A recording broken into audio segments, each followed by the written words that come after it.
شروع اللہ کے نام سے جو بڑا مہربان نہایت رحم والا ہے۔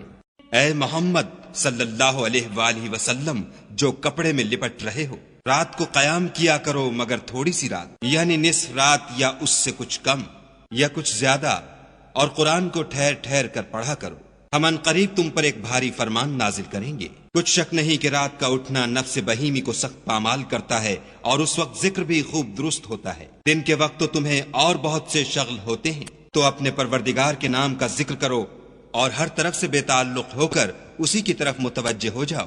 وہی مشرق اور مغرب کا مالک ہے، اور اس کے سوا کوئی معبود نہیں، تو اسی کو اپنا کارساز بناؤ۔ اور جو دل آزار باتیں یہ لوگ کہتے ہیں ان کو سہتے رہو، اور اچھے طریق سے ان سے کنارہ کش رہو۔ اور مجھے ان جھٹلانے والوں سے جو دولت مند ہیں سمجھ لینے دو، اور ان کو تھوڑی سی مہلت دے دو۔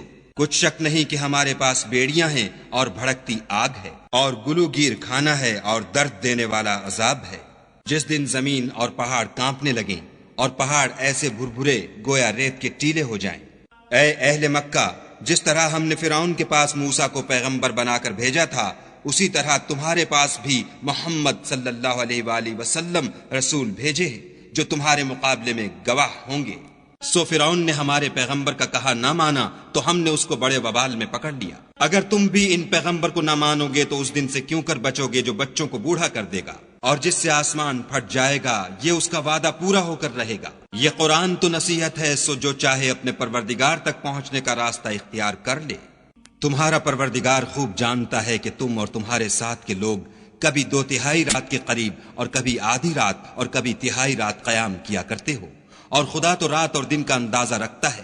اس نے معلوم کیا کہ تم اس کو نبھا نہ سکو گے، تو اس نے تم پر مہربانی کی، پس جتنا آسانی سے ہو سکے اتنا قرآن پڑھ لیا کرو۔ اس نے جانا کہ تم میں بعض بیمار بھی ہوتے ہیں، اور بعض خدا کے فضل یعنی معاش کی تلاش میں ملک میں سفر کرتے ہیں، اور بعض خدا کی راہ میں لڑتے ہیں، تو جتنا آسانی سے ہو سکے اتنا پڑھ لیا کرو، اور نماز پڑھتے رہو اور زکوٰۃ ادا کرتے رہو، اور خدا کو نیک اور خلوص نیت سے قرض دیتے رہو، اور جو عمل نیک تم اپنے لیے آگے بھیجو گے اس کو خدا کے ہاں بہتر اور صلے میں بزرگ تر پاؤ گے، اور خدا سے بخشش مانگتے رہو، بے شک خدا بخشنے والا مہربان ہے۔